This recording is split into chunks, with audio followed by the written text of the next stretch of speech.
Morning.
Progress.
Good evening, everybody.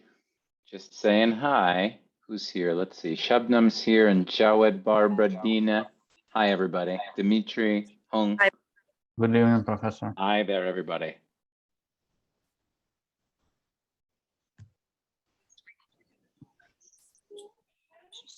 More people coming in here. Good afternoon, Professor. Hi there. How you doing? Fine, how about you? Pretty good. Yeah, not bad. That's not too good. bad. Not too bad. That's great.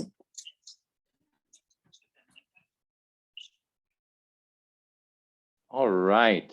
I know I started the Zoom right at 5 o'clock today, but we'll give people a few more minutes to come in. I see Victor's coming in and who else? Galena's here. Hi there. Cool. And we'll get started in just a minute here. Hi there.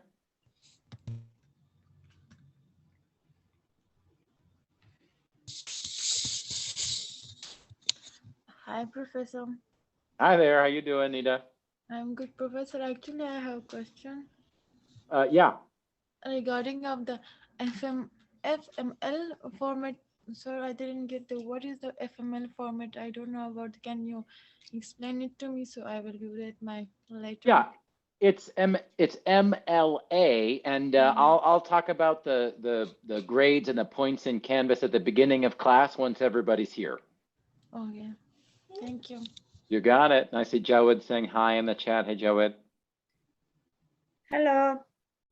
Hey, Beatrice. Hi.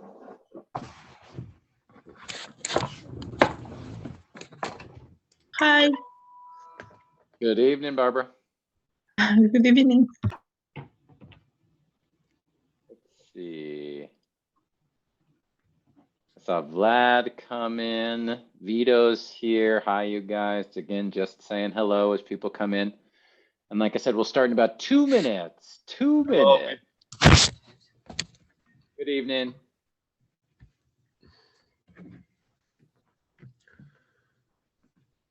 Let me get my PowerPoint ready. All right, I'm going to start to share my screen. We'll start in just a minute here.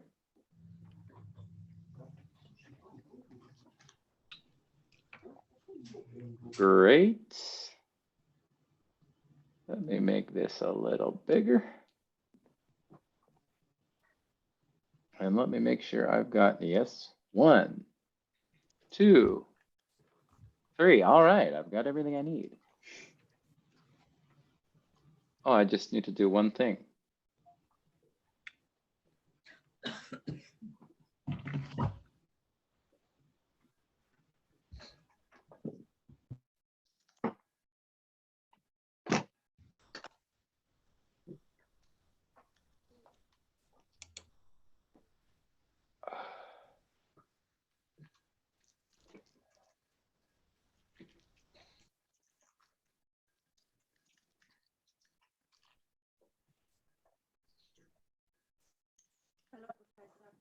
Good evening.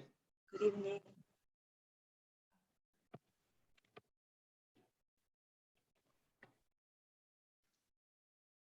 All right, I am ready.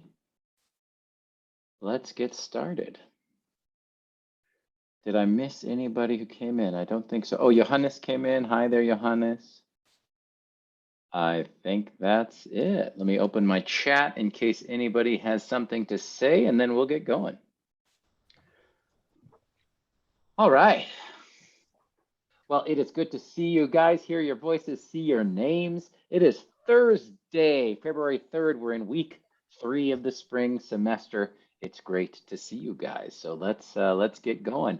Here's the agenda for tonight. I've got a couple announcements about grading and then an announcement about the discussion guidelines, right? Sort of instructions for how I want you to do the discussion activities for the rest of the semester.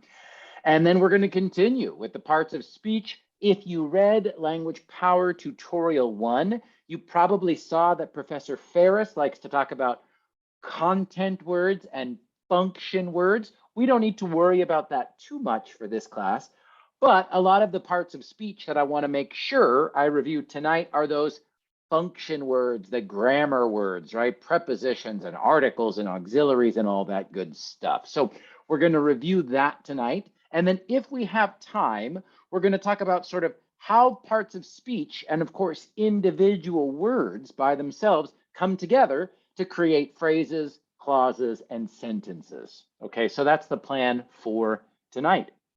First though, I think a few students asked at the beginning of class. So as you can see on the slides here, right? So I was able to grade lessons 1 through 5, right? All of the points and grades for lessons 1 through 5 are in. I will grade lessons 6, 7, 8, and 9 before our Zoom meeting next week. Now, if you received a 0 on any of your assignments, or if you got points lower than you thought you were going to get or wanted, you can still submit that assignment later and are able to receive full points, okay? Sorry, Nita's saying she can't hear me. Is my audio really bad, you guys? No, it's No, we okay. can hear you good. Okay, good. I just want to make sure. I had this problem yesterday in my literature class. So let me just try one thing, make sure everything's working here.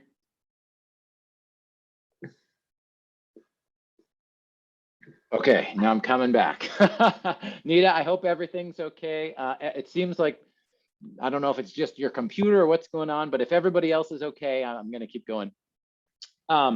So as I was saying, if you received a 0 or you got only 5 points instead of 15 points or whatever, you can still revise and resubmit the assignment and you can receive full credit. If you got fewer points, right? If I took some points from you, I tried to explain what the problem was so that you know what to do to revise and resubmit, okay? So again, if you get lower points and you want to redo it, fix it, change it, and get more points, you can do that, right? The only thing I want to make sure to explain is I will grade these later submitted assignments as soon as possible, but I often try to grade the most recent lessons first, right? So that's why, again, this week, before we meet, I'll grade 6, 7, 8, and 9. We'll talk about the answers to that homework next week, answer questions about that. So again, no due dates, but again, I'm trying to encourage you to do as much as you can, you know. Now, connected to this, for some people on their welcome letter assignment, I said, hey, you know, you lose 5 points because you did not use the correct MLA format. Many of you did, okay? But if you did not, and I think, forgive me, who was asking? I'm so sorry. So I forget who, my poor Shamsi, I think maybe, I'm sorry. If you click the welcome letter assignment, down here at the bottom, right, it says, see the rubric below for information about grading. And if you're not sure about how to use proper MLA formatting, please watch this very short video, okay? So if I said, hey, fix your MLA formatting, and you're going, Jeff, I don't know what that is, click this video. And like I said, I'm not kidding when I say that it is very short. I think I showed this last week too, right? It's 2 minutes and 30 seconds. So this will show you how to set up a document in MLA format. And I'm going to show you, just in case, the same thing is true, okay? The same instructions here are true if you are using Microsoft Word, or if you're doing it on a Google document, okay? Just as an example, when you're in Google Docs, it looks like this, right? So, but just the things you need to do, choosing your font is right here, right? That means font means what your letters look like. Choosing how big your font is right here, right? Format is where you can choose line and paragraph spacing, and we want double, right? So again, if you're not sure about MLA format, watch this video. The link is right here in the assignment. And if you're still confused, text me or email me. I'm happy to help you, okay? Any questions about this sort of announcement about grades for lessons 1 through 5, sort of the way that I like to do grading? Any questions at all before I have one more announcement?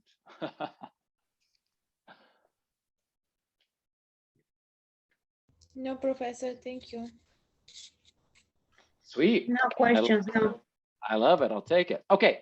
Now, I did want to talk about the discussions because I did grade the first discussion, right? Lesson 3. And I remember when I put it in Canvas, I told you guys, don't worry about it. Just do whatever. I'm not going to explain the rules or anything. So if you did that first discussion, I just gave you the full points. Okay. I just gave you 20 points. But I want to make sure you see from now on in all of the discussion assignments, right? Here's lesson 3 and here's lesson 9. It says review the discussion guidelines and rubric, right? And I want to make sure I show you this and we talk about it quickly so you understand what I'm looking for the rest of the semester. So maybe you looked at this or maybe not, but I'm going to show it to you right now. So again, this semester, you will write several Canvas discussions so that you can connect and share ideas with your classmates online. And here's the only rule, you guys. So you will post your own response to the questions that I ask, and I want you to write at least 200 words. Yes, I will count your words if the post looks too short. If your post is under 200 words, you get 0 points. And then please make sure that you respond directly to my prompt, my question, not some other idea or opinion. So in other words, answer the question that I ask you and not something else. And in the discussion activities, again, starting with discussion number 2, lesson 9, okay? Don't worry about lesson 3. If you did it, you're done. But if you choose to reply to your classmates' posts, you'll receive extra credit at the end of the class. You can earn 1 point of extra credit for every 2 replies that you make. So if you reply to 6 of your classmates, you'll get 3 points, for example. And you can earn up to 30 points over the whole semester. Okay, so some teachers do discussions in different ways. Maybe sometimes you have to reply, you don't have to reply, whatever. The only thing you have to do for all of the discussion posts, and we'll have at least 3 or 4 more, like I said, not every week in this class. You gotta write 200 words and you gotta answer the specific question I ask you. If you do reply to your classmates, that's for extra credit. And as you can see, your the only thing for points for these discussion activities, you guys, is did you write at least 200 words and did you answer the question? If you do that, you get the points, and I won't worry about grammar. We'll do that for the major grammar activities. Okay. So as I say here, yeah, please. I have a question. I don't see that discussion rules when I go to discussions. Yeah. And then I only see lesson 3, lesson 9, but I don't see review the discussions. I don't see that. That's when you click, you need to click on either lesson 3 or lesson 9. You need to click on the specific, lesson. So here's lesson 9, right? And here it says review the discussion guidelines and rubric. So that's where you can find it, read it, download it. And for all of the, again, I did not put it into lesson. Yeah, and I didn't put it into lesson 3 because, like I said, I just wanted you to get started the first week, right? Okay. So as I say here on this slide, Beatriz, and I'm sure you're not the only one thinking or wondering, sorry. I will only begin checking your word count for all discussion activities, beginning with discussion, lesson 9, right? Discussion 2, sometimes it gets confusing. Lesson 9, discussion 2. So as I say here, if you already did discussion 2, and I think maybe only 5 or 6 of you were able to. So if your post for discussion 9 is currently under 200 words, you can just go back into Canvas, edit your post, and make sure you get to 200 words. Okay. But again, for lesson 3, don't worry about it. If you wrote something, you got the points. So these guidelines and the extra credit, this is only starting on discussion 2. Questions? Where I see the grades for the lesson 3. Oh, I see that. Yeah. You got it. For you, it should be right. Yeah, on the left. Yeah, I found it. I'm just trying to get familiar. Oh my gosh, I completely understand, Beatrice. That's why last semester, this is my 3rd year working at American River College. Before that, I was working in the Bay Area. And when you get hired full-time, new professor, that you have your colleagues, like my other professors will come watch the class and give you feedback or ideas. And one teacher was like, Jeff, like, you always are showing the Canvas website. You keep showing them where things are. And I was like, that's because it's confusing, man. So again, getting used to Canvas, different teachers organize Canvas differently, Beatrice. So I totally understand. I totally understand. Okay. Any other questions? Again, either about lesson 1 through 5 and the points, or just about the rules for the discussions, again, from now on. So starting with lesson 9 for the rest of the semester, these are the rules. So any questions about this? And then we'll talk about grammar. Sir, you said answer the question what I asked in discussion. So you asked in discussion 9, you ask that write what you learned from the tutorial 1. So we should write in our own language, not what we learned from the book. Am I right? Well, that's a great question. If you're not sure on what I'm asking you, yeah, let's look at it.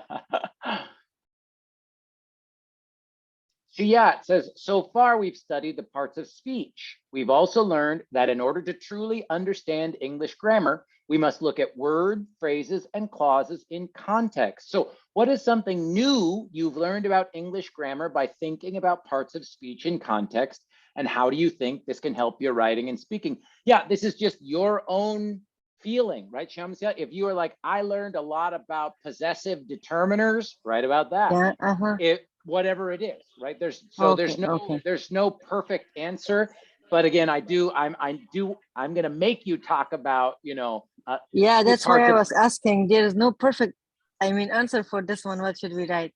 I just talk what I Well, learned, what was new for me when that's I it. knew it before. So this I just discussed about that on discussion it. number 9. Okay, Right. thank you, sir.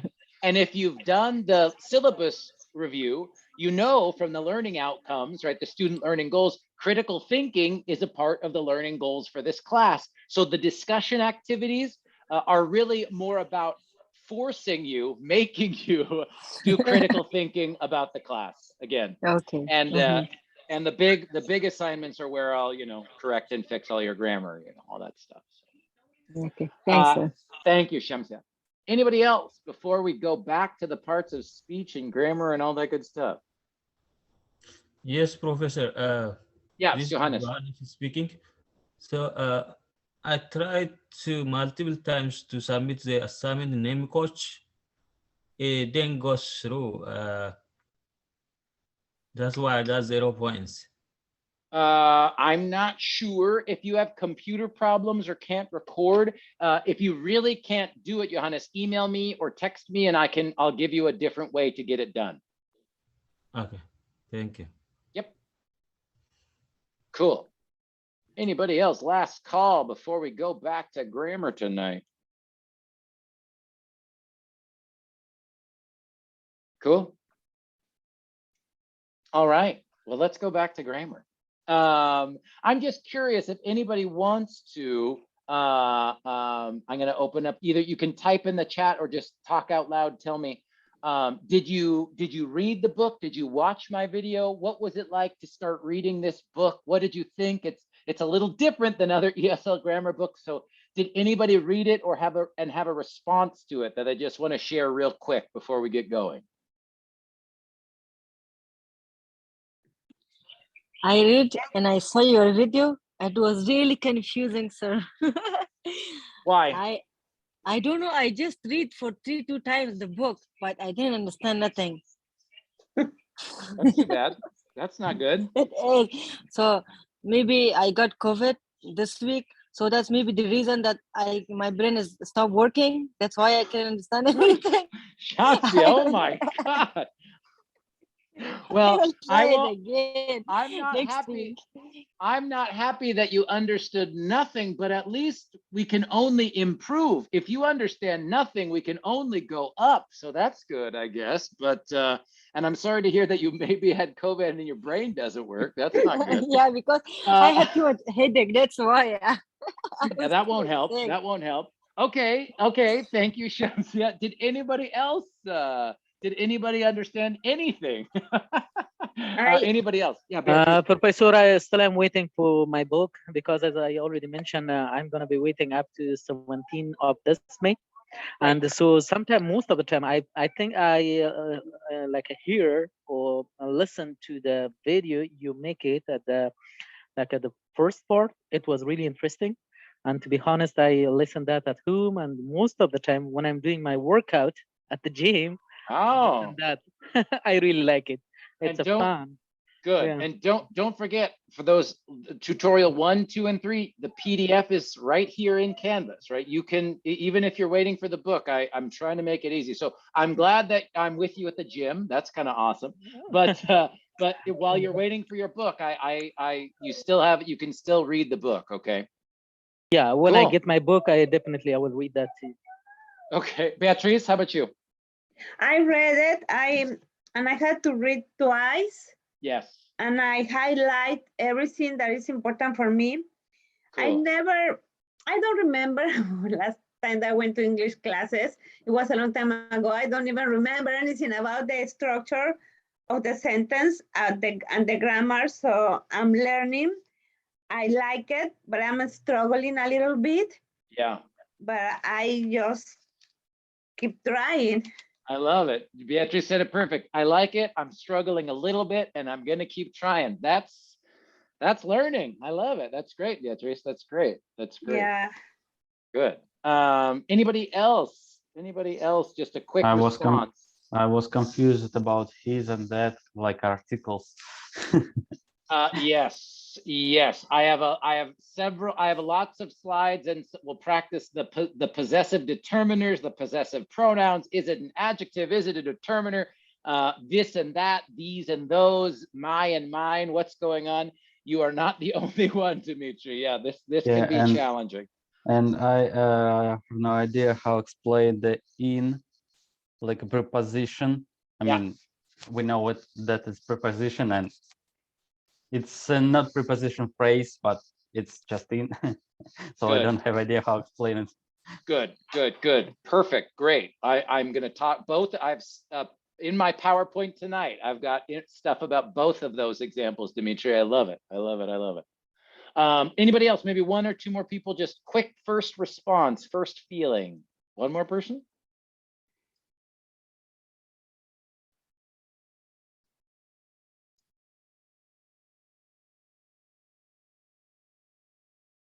Hi, teacher. Hi.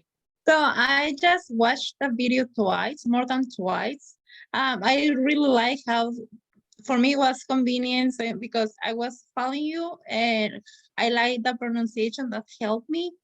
And then I like more. I think that I learned to a little more about verbs, pronouns, and nouns. But in some sentences, for me, were a little confusing. Yes. Good. I mean, yeah, go ahead. Well, I want to say it's not good that you're confused, but it makes sense, right? That makes sense.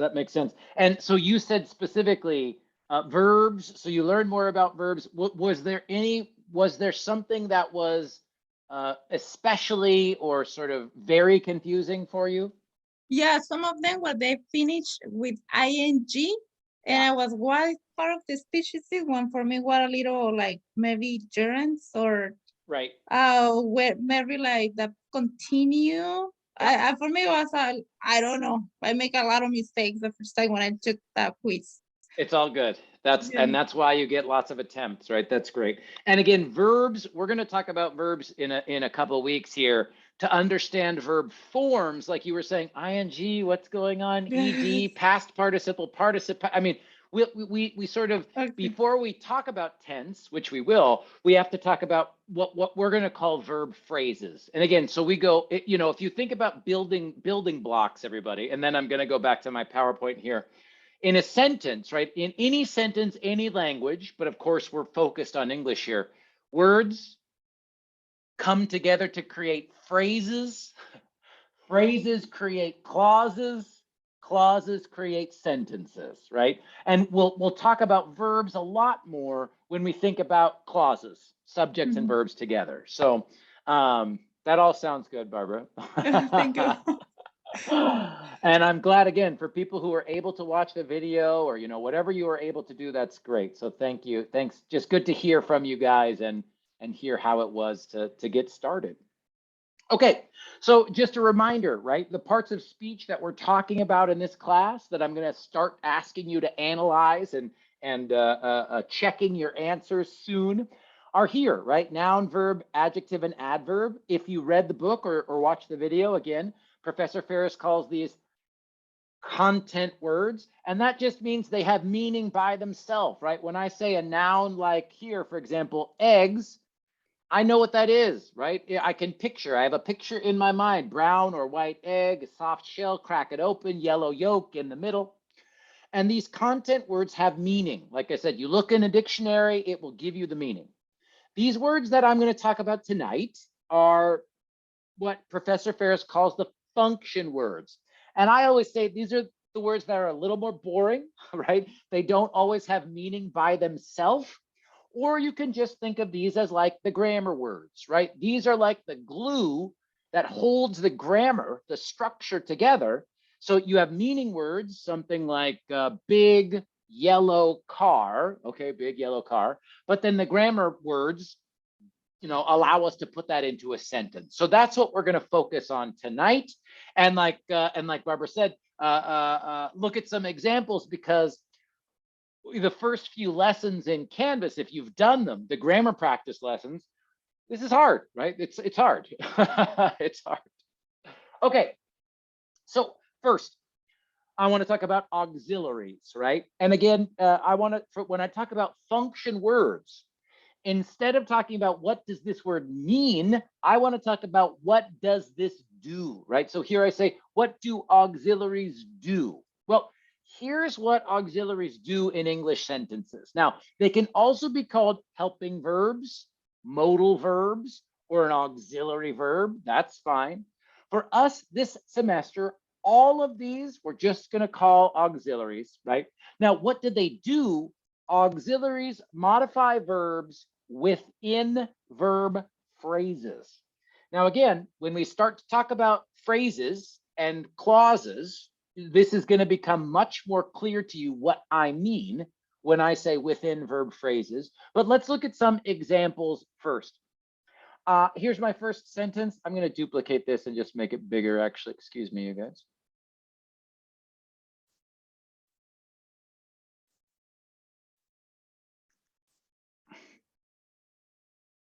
I'm going to show you all. I'm going to give you a short example too about that last point about the verb phrase. So I'm going to move that down here. But let's start with the easy ones, you guys. So first sentence, and remember auxiliaries, generally speaking, almost always come before the verbs that they modify within the verb phrase. First sentence, I do not want to live in Los Angeles. Let's again go really simple. Where's my verb in this sentence? I've only got one. Thank you very much. And again, we're going to talk more about verbs in a moment here, but remember, I've got the to, and then I've got a verb after it. This looks like a verb, but it's an infinitive. This is an infinitive, right? So even if it looks like a verb, and again, we're going to get lots more practice with infinitives later. But for now, it's just enough. I want to start training your brain. If you see to before the verb, think infinitive, infinitive, infinitive, which is different in the sentence than the verb. Now, where are our auxiliaries here before the verb? Do not. Good. Absolutely. Both do and not are auxiliaries. They come before the verb in the verb phrase. They give us additional information, right? They modify the sentence. They modify the verb. In this case, we could call this negation, right? Making something negative. That's all we're doing here. That's all we're doing here. Great. How about this one? I should get more sleep at night. Where's my verb? Get. Yes, excellent. And where's my auxiliary? Should. And this is a special kind of auxiliary. What do we call this type of auxiliary? Modal. Thank you. Excellent, right? This is a modal. And again, I think most of this should be practice for you. You've seen this when you've studied the different verb tenses, right? I am talking. Talking is the verb, even though it's in ing. Am is the helping verb. It's the auxiliary. Okay, almost all of the continuous tenses use an auxiliary, right? Use some kind of helping verb.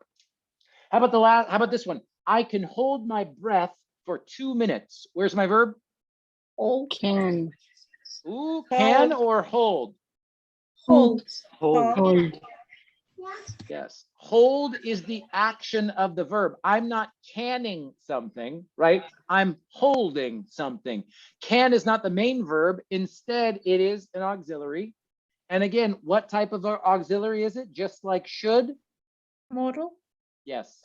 Mother. Modals of, in this case, modal of ability, right? It tells you what I am able to do, right? What I am able to do. I can do it. I can't do it. Now, this one gets a little more interesting. How about, can you help me find it? Let's do this one first. Can you help me find it? Where's my verb? Help. Excellent. And let's do the subjects and objects for this one because we practiced this a little bit last week. Where's the subject? You. Yes, excellent, good. And do I have object? Yes, It or me or both? Can you help me? And is this a new verb? Is this a second verb? Fine. Yes, sir. Fine, found. Yes, sir. She agrees. She agrees. Well, don't worry about this. We'll start. I'm going to say that yes, this is. But I'll scare you more with clauses in a couple weeks. We don't need to worry about it right now. Okay, so where's my auxiliary in this sentence? Can. Excellent. So you Now- is a pronoun or noun? It is. It's the subject pronoun. Remember, and that's a good question for some of the lessons in Canvas, right? So you is a pronoun and it's the subject at the same time. And we know that, you know, I said this last week, I'll say it again. I'll give you this feedback in your homework when I'm correcting it. All English subjects are nouns, period, end of statement, right? That's why gerunds, they look like verbs, but they're nouns, right? Because they act like subjects and objects. So yeah, so we know that this has to be a noun because it's the subject of the clause. And then, you know, we'll talk about how do you define what a pronoun is here in a moment, right? But yes, you're correct. It is both a subject and a pronoun. Now, how about here? Yes, I can. Where's the verb in this sentence? Can. Can what? I can. Yes, I can. So I can find. I can help you to find. There it is. There it is. So this is going to be a first example I show you of something that's very common in English, where there is an example of an implied part of speech. And we do this all the time. So even though help isn't in the sentence, you guys, can is the auxiliary still. It's still an auxiliary. So it's a verb and an auxiliary? No. This is not the verb. If It's an auxiliary only. Okay. If you were exactly, if you again, we don't need. I don't want to go. I always say I want to scare you guys a little bit, but not too much, right? This is not a this is not a linguistics program. You know what I mean? So if you wanted to go really deep in the English linguistic structure, we could talk about implied subjects and implied verbs, blah blah blah blah blah. But it's important that you understand that can is still an auxiliary here. And there's this implied verb. We understand that the actual action, right? Again, because in this sentence, this person that's saying, yes, I can, I'm still not canning. I'm still going to help. You know what I mean? Help is still the action. It's still the word with meaning.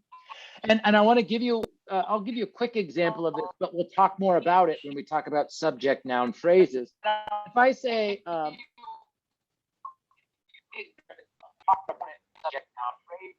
sorry, I'm trying to find people to mute here. Okay, just as an example here, go open the window.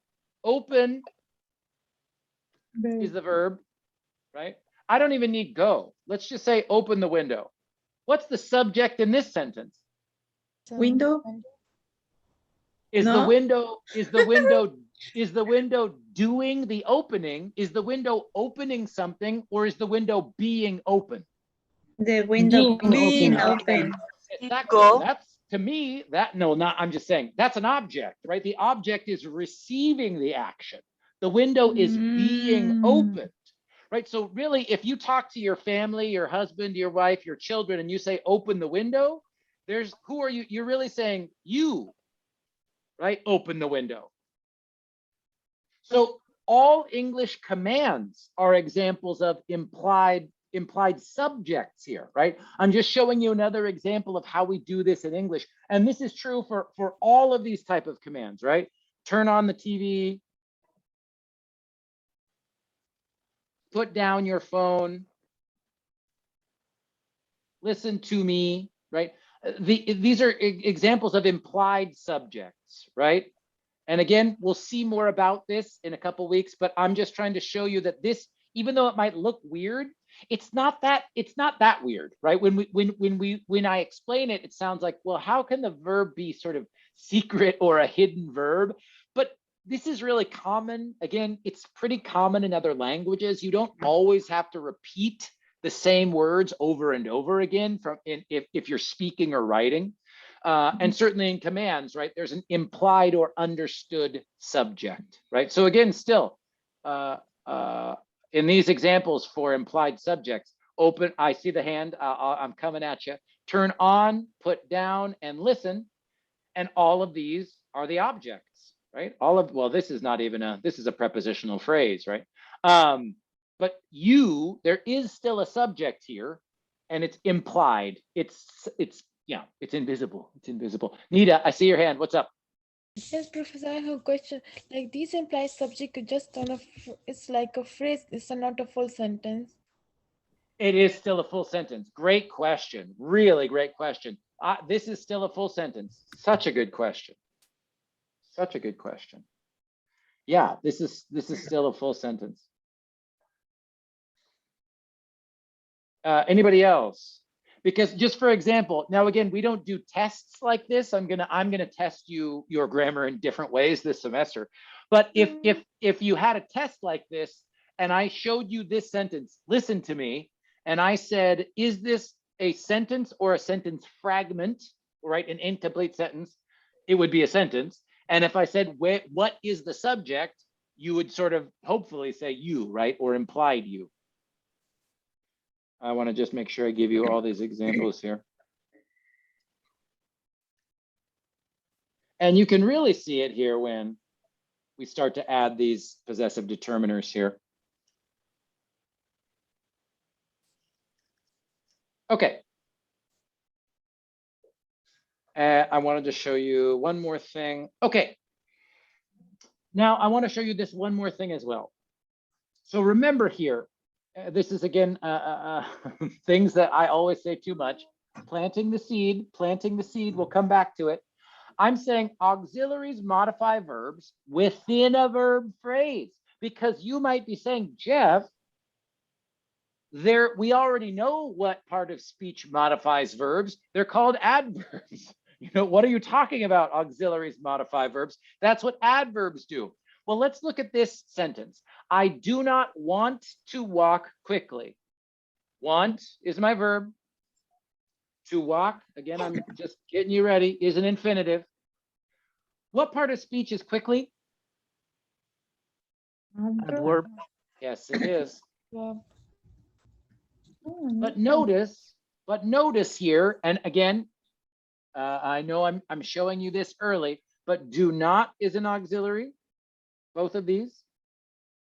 And the only difference for you to sort of start to be aware of here is both of these, quickly and the auxiliaries, are modifying our verb want here, right? But do and not are a part of what we call, and what you will soon learn and practice, is the verb phrase, right? These are included in the group of words that is the verb phrase, right? Quickly, the adverb comes after the verb phrase, right? Or we could even say, yeah, that's all I'm going to say. That's all I'm going to say. I'm sort of, again, planting it in your mind to be aware of how close words are together in the sentence, because that will help you understand phrases, right? How to group words together into a phrase. So quickly is after the verb phrase ends. So even though quickly is also modifying the verb, quickly is an adverb. It has meaning by itself. It's not a part of the verb phrase. Okay, do and not are auxiliaries, right? I know this is, I'll talk more about this later, but any questions about these auxiliary examples? Sir, I have a question. Probably that will be not like a relative, but so if can I mention that? Please. So I mean, in a sentence, we have like a few different verbs as like an auxiliary and the main verb, and beside of that, the infinitive. So can we have two adjective, two adverb, or two any other thing in the same sentences? Because when I was listening to your video, and so you mentioned that a big yellow dog. So you mentioned that the big and yellow is adjective. It means, can we have two adjective at the same sentences in one sentence, is like a one full sentences, not like a two sentences? Yeah, and you want to get, do you have an example? You said the example from the video, but do you have another example in your mind right now?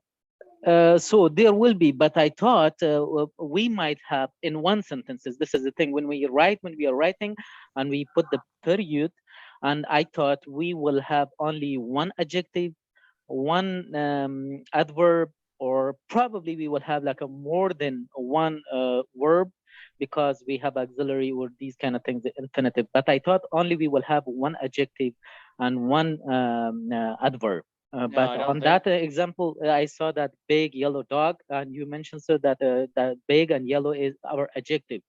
And the interesting thing was that both of them were like behind each other, like close to each other. Yes. Yeah. So the short answer is yes. I mean, this is all one sentence, right? Lots of clauses, but there was a big yellow, oh, I spelled this wrong. A big yellow dog, and there was also a nice black cat next to the dog, comma, but they did not like each other. Nice black, big yellow. I mean, there's no adjectives are interesting because you probably can't have, 7 adjectives before a noun, but 2 or 3 is absolutely possible, and the grammar could be fine, right? And then when you think about how many, like, is there a maximum number in a sentence? Not really. I mean, does the sentence make sense? Are the clauses clear? That's much more important than the number of adverbs or the number of adjectives. You know what I'm saying? Yeah, right. Yeah. And you're going to see, of course, and it's a great question because we're going to get more examples of more complex, longer, I think more interesting sentences, right? So it's a great question coming from that will grammar. be really helpful, sir. Yeah, in this case, because that will be really good, because in long sentences, we would find more things and more like a verb, adverb, adjective, and different things.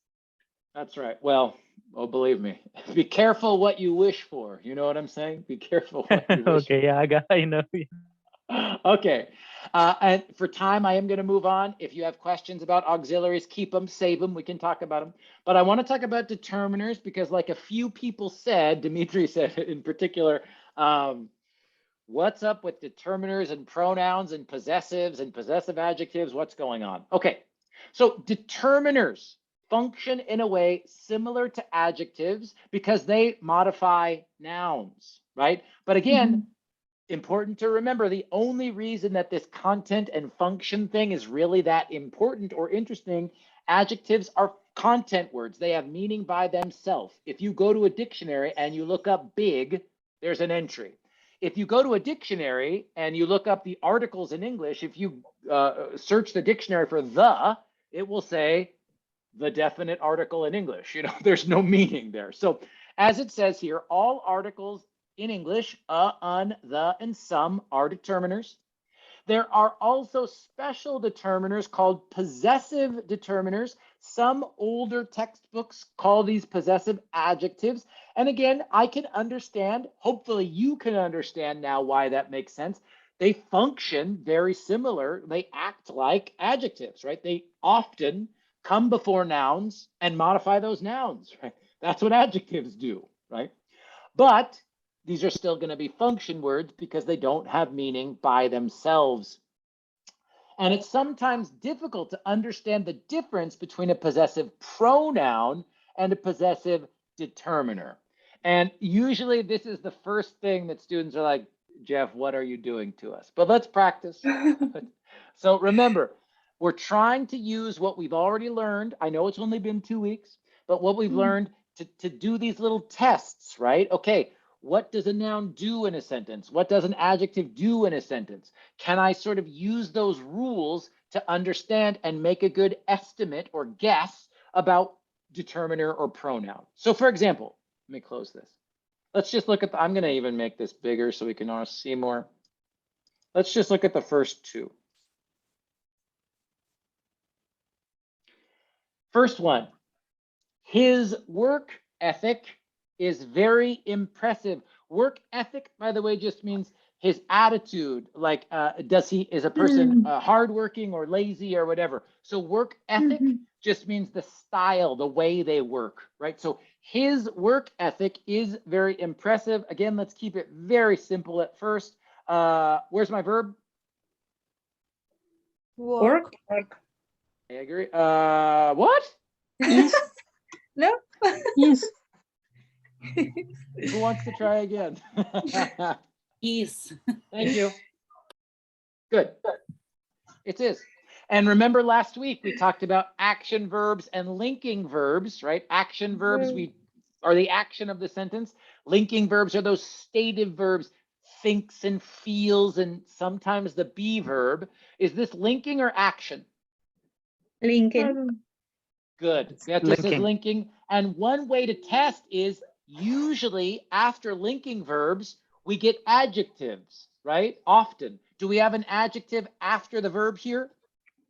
Yes, very. Yes, we do. Expressive. Good. And do you remember what part of speech is very?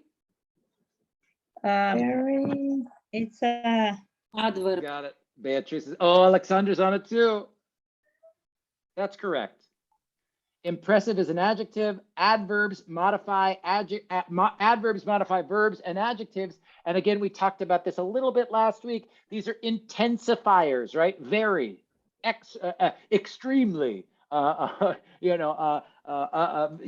A word that modifies an adjective often is going to be an adverb. Okay, so now I've got this. This group of words is my subject, right? And again, just so you start to see this, starting next week, we're going to start to call all three of these words the subject noun phrase, because all three of these words really are the subject, right? It's not just ethic that is the subject. All these words go together. And I'm going to tell you right now again, ethic is a noun. It's the thing. Work is an adjective, modifying ethic. So his, and again, we're talking about determiner or pronoun. In this example, does his modify a noun or is it a noun by itself? It's a pronoun. So it modify a noun. Modify noun. It modifies a noun, but I want to make sure Nita said it's a pronoun because it modifies a noun. It's the opposite, right? Determiners modify nouns. Pronouns stand as nouns by themselves, right? So his work ethic is very impressive. I'm going to, too many parentheses here, excuse me. Can I get this? Sorry. I'll do it later. So his, determiner, work, adjective, ethic, or we could even, just to make, we could make it even more simple. Teacher, I have a question. His Please. is a determiner because it's possessive. Exactly right. And this is a special kind of determiner, as I say here on this slide. And again, all this will be in Canvas for you. It's a special kind of determiner called possessive determiners. Okay. And again, I know this stuff's hard. That's why I go slow when I introduce it. How about the next one, though? These are not my books. Are is the verb here. Be verb. It's the be verb. Now, do I have adjectives after the verb? No. No, right? We don't. I've got an auxiliary. And again, it's a little bit interesting because the auxiliary is after the verb here, but with negation, with making sentences negative, we know this can move around, right? Aren't, don't, whatever, didn't. And then books is a noun. How about this word, my? It's before a noun and modifies a noun. What do we think? Is it an adjective, a determiner? What do we think? Possessive pronoun. Possessive pronoun or possessive determiner? Possessive determiner. Determiner. And why, and Shamsia, and do you know why is it not a pronoun? Because it's a noun by itself. It is in this example, my is not a noun by itself, right? It's modifying the noun books. But let's go back to these. What's going on here? These are not my books. So these are the subject of the sentence. That means this word these is what part of speech? Direct object. Nope. Terminator. All, remember, I'll say this many times in English, all subjects must be nouns, right?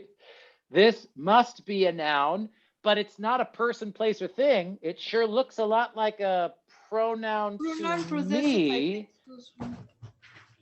and this is the subject pronoun. Oh boy. And notice, I'm going to show you, we got more practice with this here, but and I also have a really easy way for you to, I'll show you now so people don't get too sad. There's a list that explains, my is always a possessive determiner. Mine is always a possessive pronoun. I'll show you this in a second, but I promise you, right? You can learn this, even though it feels strange.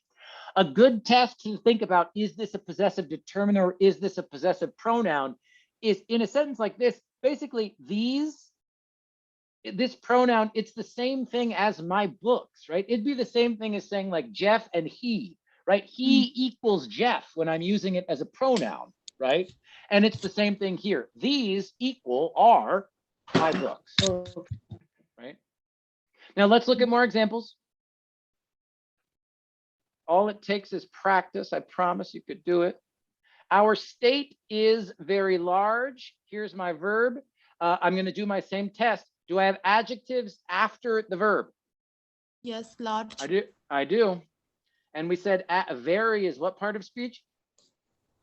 Adverb. Yep, intensifier. So again, you'll start to see these patterns, right? Okay, linking verb, adjective that comes after the linking verb. The adjective goes back to describe the subject. What's our subject noun phrase? The two words together? Our state. Our state. And what's the noun there? State is noun. Yep. State is the noun. Our comes before state, modifies a noun. Is this a determiner or a pronoun? Pronoun. No. Determiner.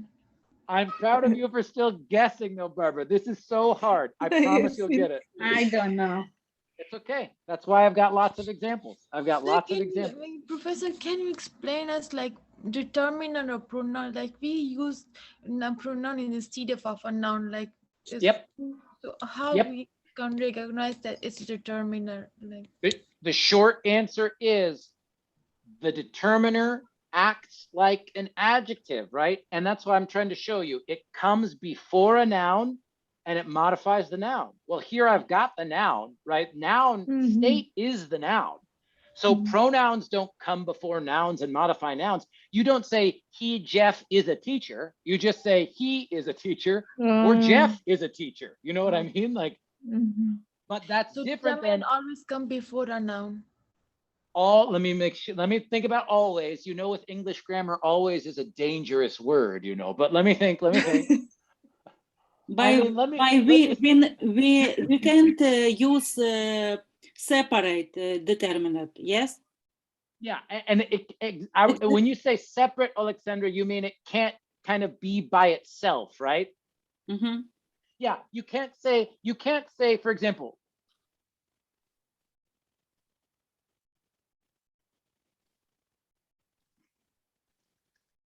if you say this sentence, our is very large.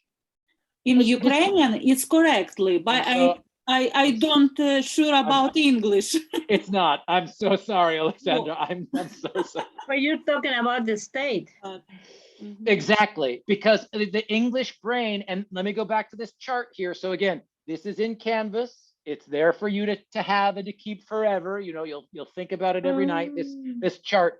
But the English brain, we know, right? Possessive determiner, our. When we hear our instead of ours, no S at the end, the English speaker is going to say our what, right? Because it's a determiner. It modifies it modifies a noun, right? If you just have the determiner and no noun, people are going to say my what, your what, his what, her what, you know, and the what is a stand-in for the noun. We're looking for the noun.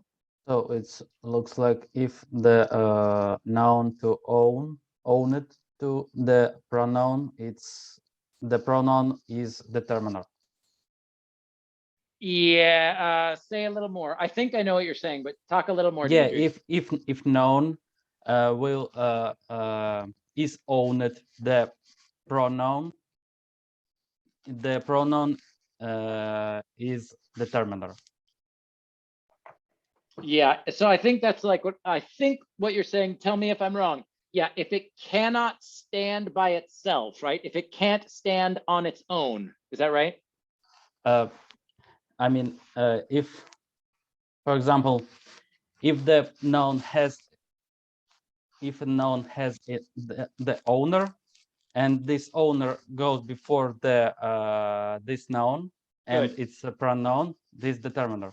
That's it. That's it. I just want to change. If it's a pronoun, it's a determiner. Get rid of pronoun. If it comes before a noun and it tells you who owns it, whose it is, that's the determiner, right? And again, it's some good news, right? The only one that's exactly the same is its.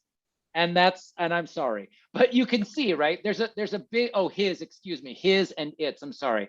But the rest, yours, hers, ours, yours, the S at the end of these words for many of the sort of possible subjects is a big clue saying, hey, this is a pronoun, this is a pronoun, this is a pronoun. For example, the big blue backpack is mine, right?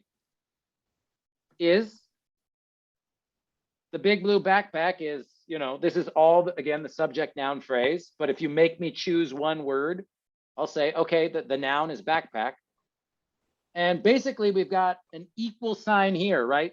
The big blue backpack equals mine. Is this a pronoun or a determiner?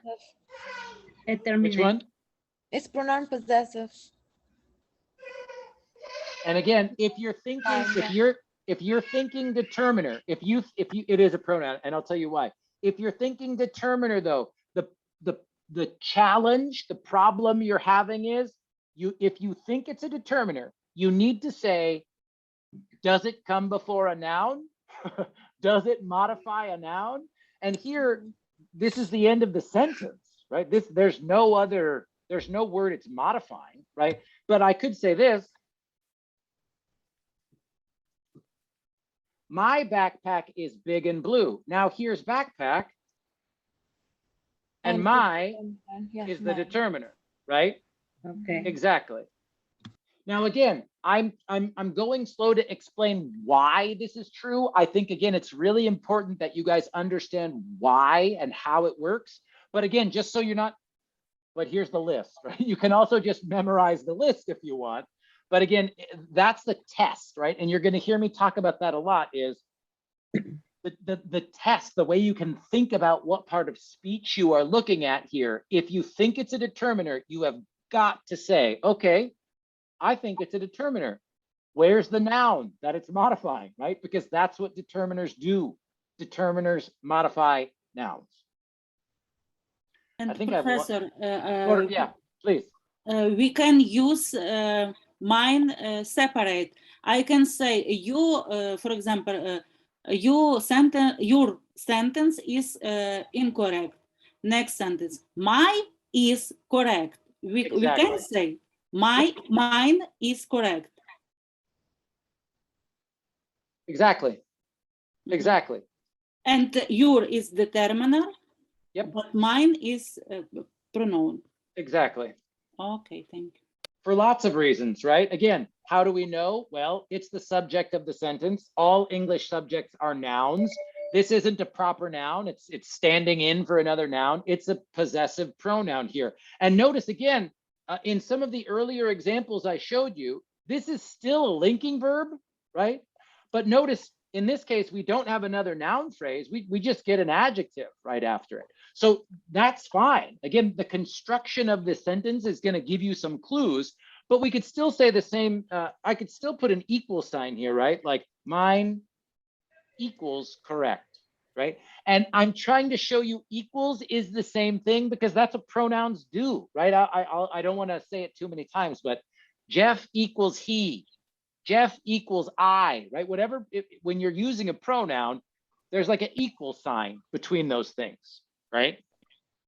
How about this one? Well, this is exactly like the example we just heard. Your homework is due tomorrow. Is my verb. Homework is a noun. So is your a determiner or a pronoun? Determiner. Determiner. Yes, I heard a few people say determiner that time, right? Comes before the noun, modifies the noun, tells me whose homework it is. Possessive determiner. That's correct. Good. Okay. Are you scared yet? Are you okay? How you guys doing? Take a breath. We good? Where do we find that list? You said that it's in Canvas. It'll be, well, the PowerPoint, I always put the Ah. PowerPoint. So I could even just, where did I might have this still open. I can put a link in Canvas too, but for now, for sure, Beatrice, it will be in the live support materials, in the announcement that I send out. So live support materials. Ay, Diosito Santo. It'll be here. It'll be in this PowerPoint presentation from today, February 3rd. Yeah, let me see if I could just find it, then I can put it in the chat.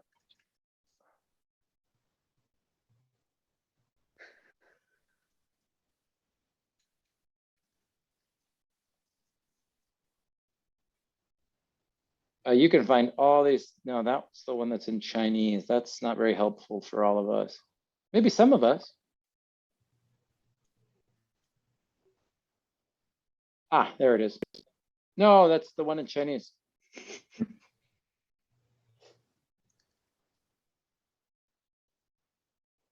Oh, this one's pretty good too.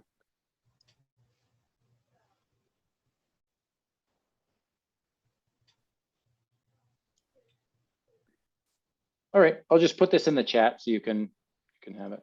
But there's a bunch of places for it. Everybody's got a textbook that they want to sell you or something. Okay. So we'll get more practice with this, you guys. But again, I've got just about 15 minutes or so. So I want to make sure I talk about the last part of speech for tonight. That's prepositions. Okay. So I think Dimitri again was talking about prepositions. So what do prepositions do? Now, again, this sometimes is a little bit harder to explain because you're sort of like defining something with its own definition. But the short answer here is prepositions begin prepositional phrases, and all prepositions are followed by an object noun phrase. We call these the object of a preposition, and these object noun phrases may be one word, or a group of words. Now, I know that sounds strange, but I've even got some examples of this in earlier sentences. Where was it? Actually, I'm just going to make up a new one. Okay. For example,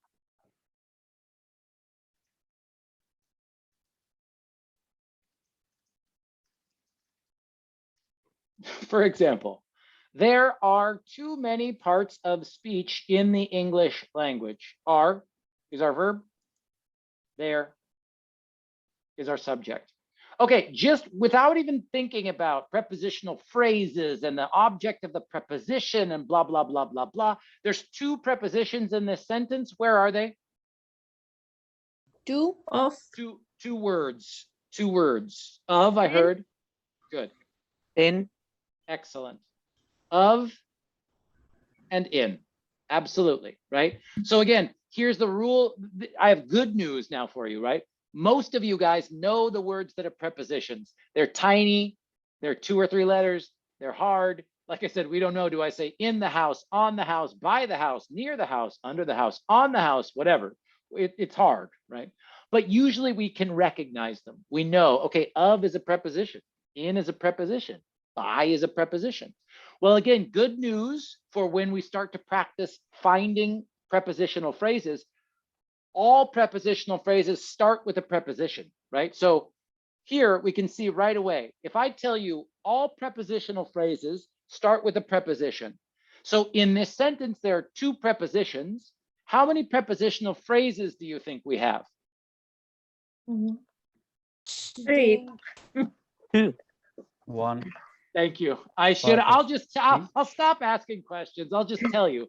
Yeah, 2. right? A preposition starts a prepositional phrase. That means anytime you see an English preposition, you're looking at a prepositional phrase. So if you've got two prepositions in a sentence, two prepositional phrases, three prepositions in a sentence, three prepositional phrases, blah, blah, blah. And again, in this sentence, pretty hopefully, well, you know, it will become obvious to you because, well, these two words together must be the phrase, because a new prepositional phrase starts by definition whenever we have a new preposition, right? New preposition, start of a new phrase. And remember here on this slide, when I have all these, you know, sort of complicated definitions, all prepositions are then followed. That means after the preposition, there's an object noun phrase, and these are always nouns, and they are the object of the preposition, right? And these object noun phrases can be one word or a group of words. Well, look what we have here. Of is a preposition. Speech is a noun, right? It's a thing. So of is a preposition. Speech is a noun. And when I say prepositional phrase, I mean these two words together, right? And again, so of preposition, speech is a noun. Again, by definition, how English grammar works, that means the word speech in this example is the object of the preposition, right? And again, if you really love this stuff and you're like, object of the preposition, what does that mean? You can study linguistics. I like that stuff too, but I promise in 310 level, 320 ESL, you don't need to worry about why does a preposition need an object? Why? Who cares, right? It's enough. This is an always rule. Whoever was asking me the always rule, all prepositions have got to have a noun after it, period. End of statement, okay? But it's not always just one word. And again, this is important to think about when we get ready for phrases. Again, by definition, a phrase means a group of words, okay? So of preposition, speech is my noun. In is my preposition. And then I've got the English language. Let's just do parts of speech here in these three words. Where is my noun? Language. English language? It is. Language is a noun. In this case, English is like when we did last week, Adjective. Sacramento History Museum. This is like English. Thank you. I heard Dimitri saying adjective. Which language? English language. And the is an article, and all articles are what? Noun. Nope. Determinate. We're at the end. We're at the end. You guys have been amazing. An hour is about the maximum that our brains can handle this much grammar. So you guys are doing great. You guys are great. So in this example, in is the preposition, and the object noun phrase, it's these three words together, right? So if I say something like, I will buy a house in Los Angeles. If I say, how do you know the word in, this is kind of what we're practicing in the homework, is a preposition.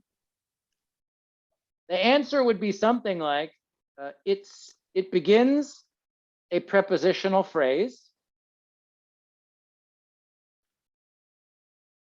And the examples here, right, in Los Angeles.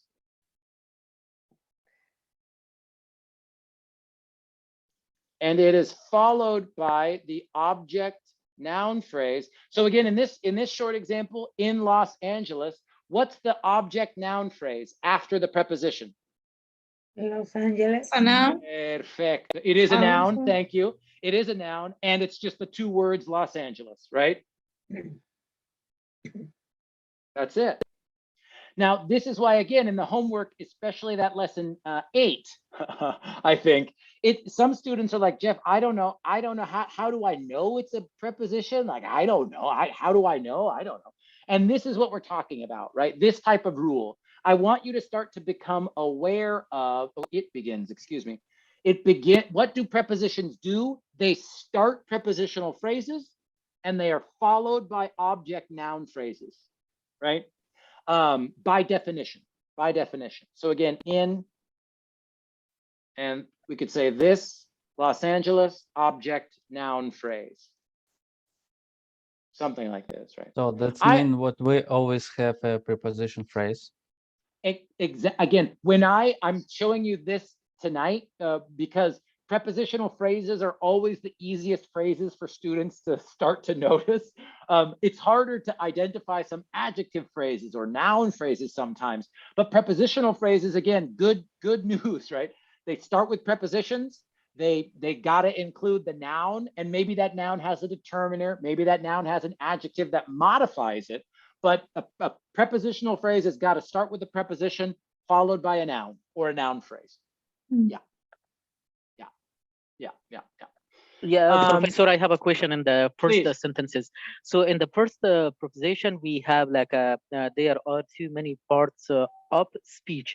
Yep. So the after of there is a speech. It's a noun. It means the proposition is after the proposition there is only single noun.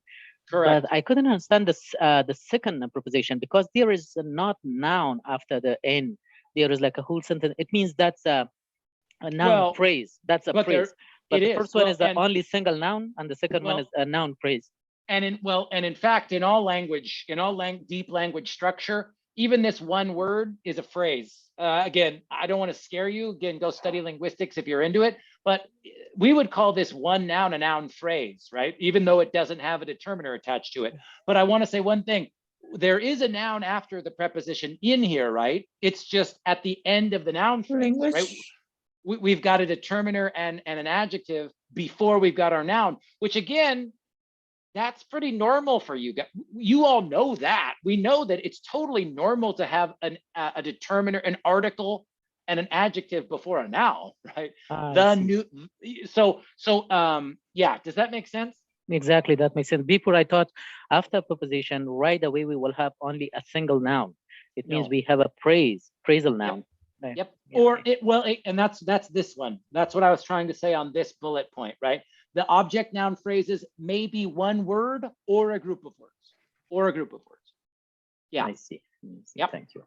Of course. Okay. Are your brains done? You done? Yeah, basta. That is enough, I think.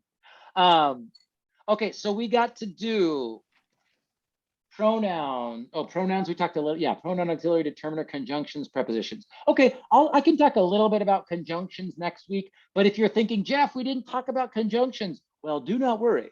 When we talk about sentence types and you need to figure out if it's a coordinating or subordinating or how many clauses, we will look at conjunctions in a lot more detail, okay? But next week, instead of doing this super detailed every single word at a time, we're going to start to focus on phrases and clauses, okay? Now, you're going to get more practice identifying parts of speech. You're going to get more practice, but starting next week, I promise I won't, it won't be 90 minutes straight of, every single word in the sentence. And the last thing I want to say about that is, I don't do the parts of speech at the beginning of the semester because I want you to analyze your parts of speech for every word, every sentence that you see. It's impossible, right? But I do think starting to really look at parts of speech and sentence structure in a new way will help you feel, and like I said last week, to help you feel more confident, right? That's my goal. Is it's impossible to have perfect grammar in your second language. At the 310 level, it's impossible to have it perfect. But what I can help you do is feel more confident, right? Like know the choices that you're making when you're writing. And that we can do, right? That we can do.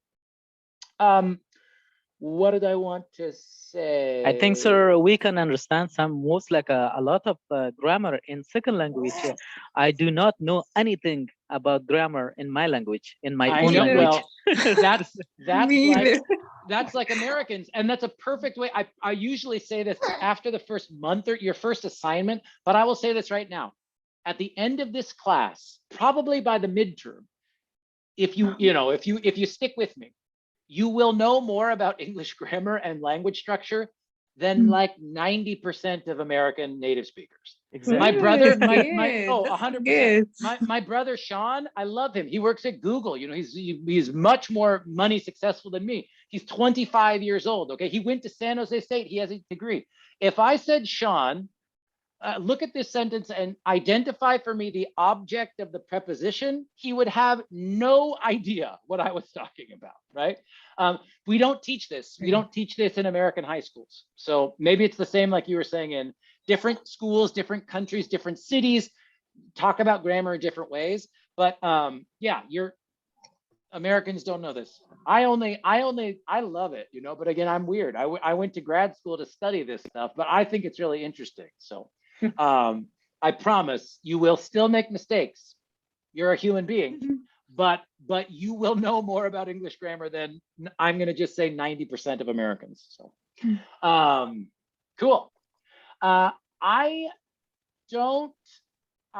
didn't put anything new in Canvas because I think, like I said, only 6 people completed everything. So I'm going to say this: if you want to go fast, if you're done with all your lessons and you want to, you know, keep going, here's what I'm going to say you should do: go to Professor Jeff's course materials, and again, watch the Parts of Speech Part 2. You can even start with Language Power Tutorial 3. I will assign this to you next week.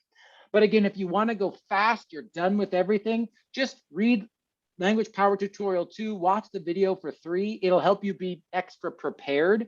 But otherwise, complete those lessons, right? Complete these lessons just like we said last week.